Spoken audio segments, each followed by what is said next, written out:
Ladies and gentlemen, NIO stock hitting a 52-week low and Hong Kong shares nearing record lows signal tough times. Job cuts exceeding 10%, up to 20% in some departments, add to the challenges. Despite generous severance, reduced sales reps affect sales. NIO faces crucial decisions navigating these difficult circumstances. The NIO stock is currently trading near its 52-week low, and NIO Hong Kong shares are approaching an all-time low. Stating that NIO investors are going through some very dark hours suggests a weakness. So what's the issue? We have some additional information regarding job cuts. It's true, some consider this notion to be a sign of a challenging period for NIO investors. However, others believe that this idea is entirely baseless. NIO has faced challenging times before, notably in 2019 during intense competition. Witnessing daily fluctuations in stock prices is unsettling for many of you, and I understand the fatigue. We gathered information about job cuts. According to some affected individuals, the layoffs exceed 10%. In reality, for certain departments, the figure is closer to 20%. It's disheartening that NIO has reached this point.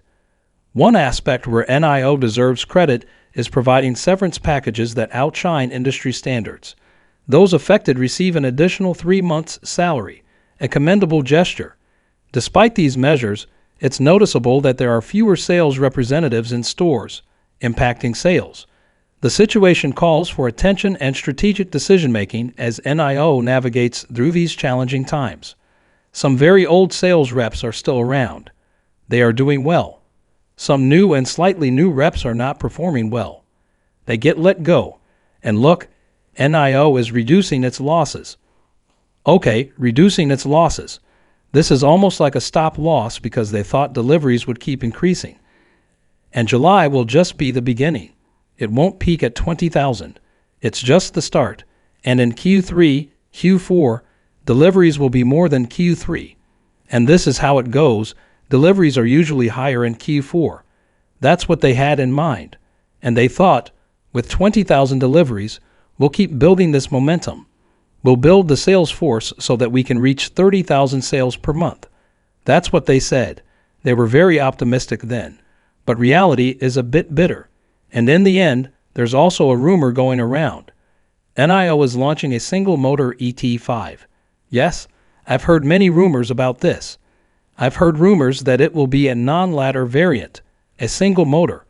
But apparently, it has 2 orange chips, and the price is 198,000 RMB. That can't be true.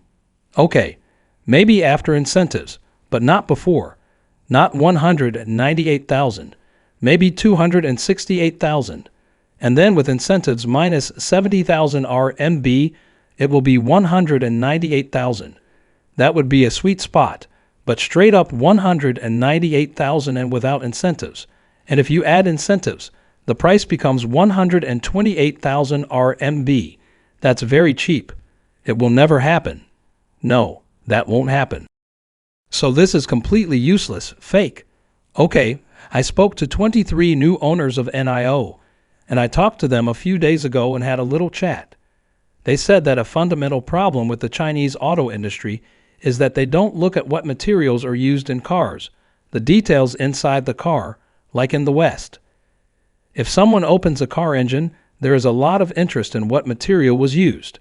But in China, it's not like that because Chinese auto companies have been like this for a long time.